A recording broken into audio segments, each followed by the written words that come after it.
Assalamualaikum warahmatullahi wabarakatuh. Perkenalkan, nama saya Vega Putrisari, NIM 18332009, Prodi Pendidikan Tari, mata kuliah Seni Pertunjukan Pariwisata. Baiklah, langsung saja. Di sini saya akan mempresentasikan pertanyaan-pertanyaan yang ada di e-learning mengenai pariwisata dan wisatawan. Langsung saja, pertanyaan pertama yaitu bedakan pariwisata dan wisatawan. Pariwisata adalah perjalanan yang dilakukan dari suatu tempat ke tempat lain. Dalam bahasa Inggris disebut dengan tour.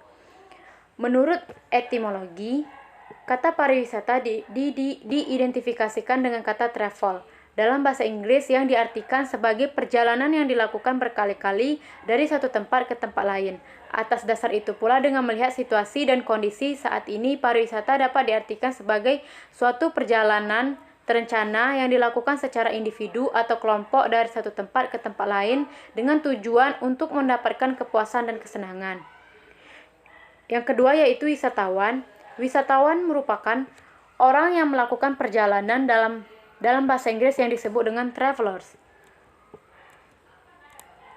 Wisatawan dapat juga diartikan yaitu orang yang sedang tidak bekerja atau sedang berlibur dan secara sukarela mengunjungi daerah lain untuk mendapatkan sesuatu yang lain.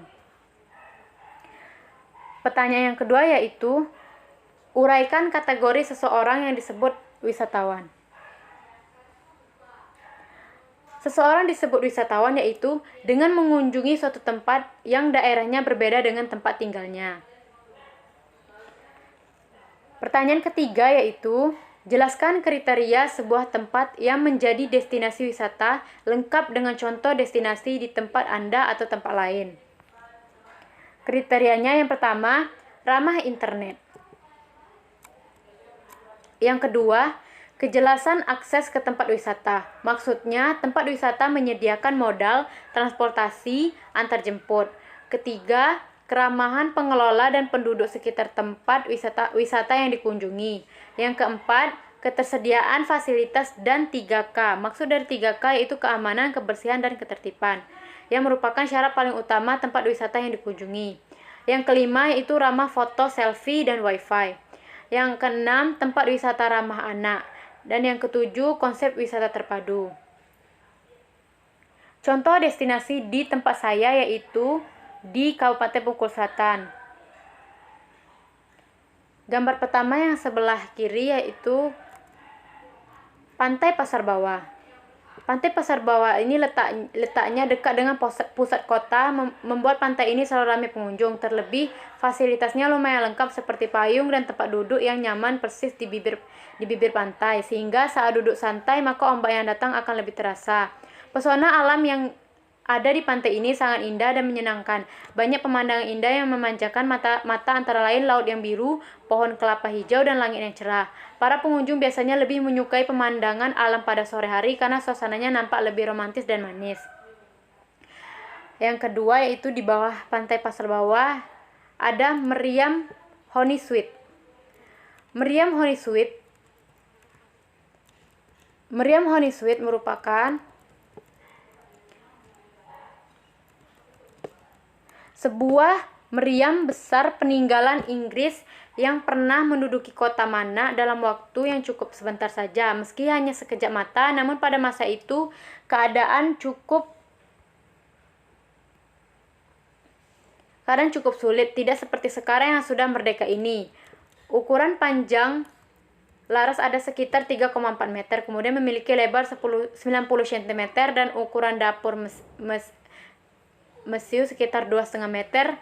Dapat dikatakan meriam ini sangat besar dan panjang. Yang ketiga yaitu Lubuk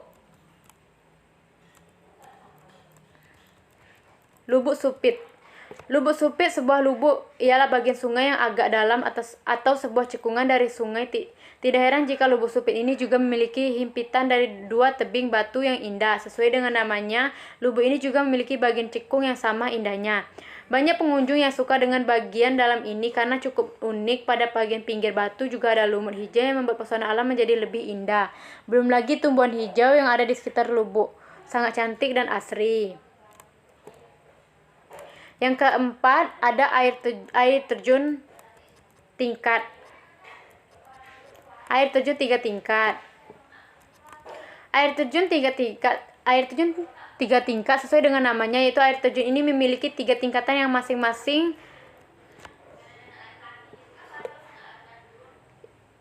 tingkatan memiliki pesona tersendiri. Hanya saja tingkatan ini bukan berada pada satu jalur, namun ada pada satu deret atau satu baris yang sejajar.